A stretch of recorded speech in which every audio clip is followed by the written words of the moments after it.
Hello everyone, তনয়ার পাকশালাতে সবাইকে স্বাগত জানাই। যারা ফার্স্ট টাইম চ্যানেলটা ভিজিট করছো তাদের কাছে অনুরোধ রইল, চ্যানেলটা সাবস্ক্রাইব করো, পাশে থাকা বেল আইকনটি প্রেস করো যাতে নতুন নোটিফিকেশন তোমাদের সামনে চলে আসে। হাতে গুনে আর মাত্র একটা দিন, তারপরেই রথযাত্রা। জগন্নাথবাবু রথে চেপে চলবে মাসির বাড়ির দিকে। ততক্ষণে কিন্তু আমাদের আবেগের কোনায় একটু জল আসবে। কেন বলো তো? সামনেই তো দুর্গাপুজো, খুঁটি পোতার কাজও কিন্তু শুরু হবে এই রথযাত্রা থেকে। তাই জন্য মনে হলো তোমাদের সঙ্গে আজকে এই রেসিপিটি শেয়ার করা যাক। আজকের রেসিপি ভাপা আম দই। এই আম দই বানানোর জন্য লাগছে অবশ্যই পাকা আম।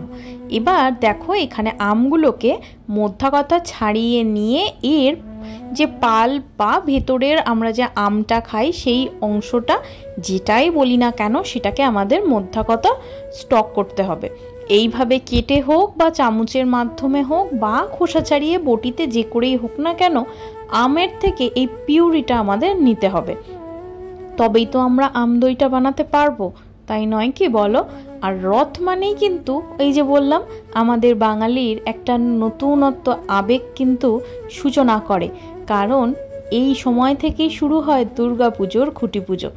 তাই জন্যই মনে হয় যেন হাতে গুনে আর কয়েকটা দিন হলেই চলে আসবে আমাদের সেই বাঙালির প্রিয় উৎসব দুর্গাপুজো। মানেই কেনাকাটা, মহালয়, ভালো ভালো খাবার দাবার, যাই হোক এইসব আবেগকে একটু সাইডে রেখে আপাতত জগন্নাথ দেবের রথযাত্রায় এইরকম একটা প্রসাদ কিন্তু বানিয়ে জগন্নাথকে ভোগ তোমরা দিতেই পারো।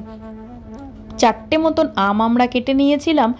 এবার 4টে আমের জন্য যতটা দইয়ের প্রয়োজন সেই অনুযায়ী আমরা প্লেন চা খাওয়ার কাপ মেপে মোটামুটি 2 কাপ মতন, 2 থেকে 2.5 কাপ মতন নিয়েছিলাম টক দই।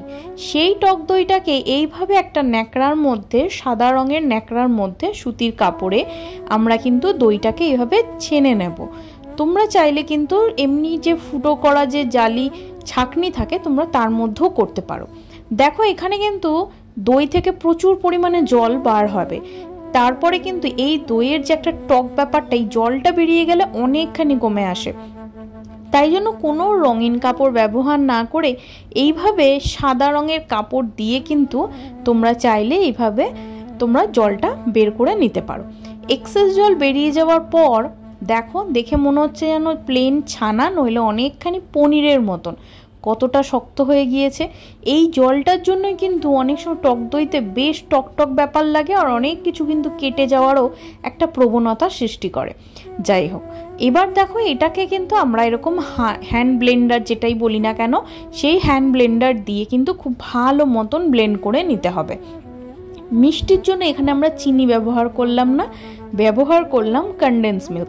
কনডেন্স মিল্ক প্রচণ্ড পরিমাণে মিষ্টি হয়, তাই জন্য যে যেরকম পরিমাণে মিষ্টি খেতে পছন্দ করো সে সেই অনুযায়ী এর মধ্যে দিও। আমরা মোটামুটি এখানে 2.5 কাপ দইয়ের জন্য 1/2 কাপ মতন কনডেন্স মিল্ক অ্যাড করেছি।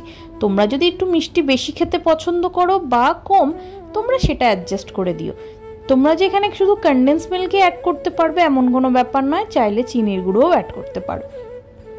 এবার মিক্সার জারে সেই আমগুলোকে কিন্তু, খোসা ছাড়ানো আমগুলোকে আমাদের দিয়ে একটা স্মুথ পেস্ট বানিয়ে নিতে হবে। অনেক সময় তো আমেও একটা আঁশ থাকে, তোমরা কিন্তু পেস্ট বানানোর পর চাইলে একটা ছাঁকনি দিয়ে ছেঁকে এর পাল্পটা নিয়ে নিতে পারো, আর যদি আঁশ থেকে থাকে সেটা কিন্তু অলরেডি সাইড হয়ে যাবে। এবার এই দইটাকে, মানে আমের যে এই দইটাকে, এটাকে কিন্তু বানানোর জন্য এই দইয়ের মধ্যে আমের পাল্পটাকে আমাদের অ্যাড করতে হবে।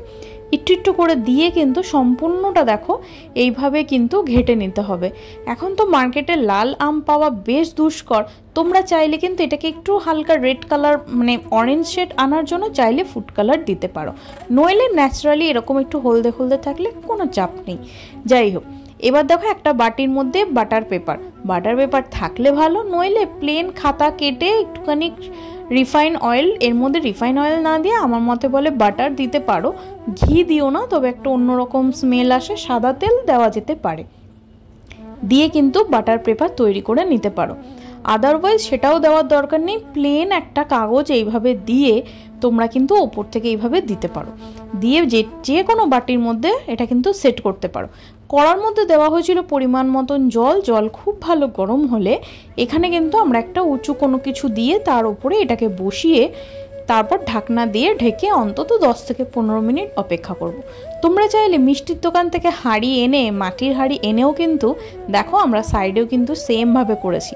একই প্রসেসে আগে থেকে একটু ভিজিয়ে রাখবে, তারপর জল ঝরিয়ে তার মধ্যেও কিন্তু তোমরা এটা কিন্তু বানাতে পারো। চলো তোমাদের একবার কেটে দেখানো যাক কতটা জমেছে। তারপর এটা ফ্রিজে রেখে 2-3 ঘন্টা পর জাস্ট দেখো ঠান্ডা ঠান্ডা ভগবানকে সার্ভ করো, নিজেরাও খাও, বাড়িতে আত্মীয় স্বজন আসলে তাদেরকেও খাবো। এই আম ভাপা দই ভীষণ ভালো লাগে খেতে। ভালো লাগলে লাইক করো, শেয়ার করো, কমেন্ট করো। দেখা হচ্ছে আরও একটা রেসিপির সাথে। আমি আর আমার মা ফিরে আসছি। ধন্যবাদ।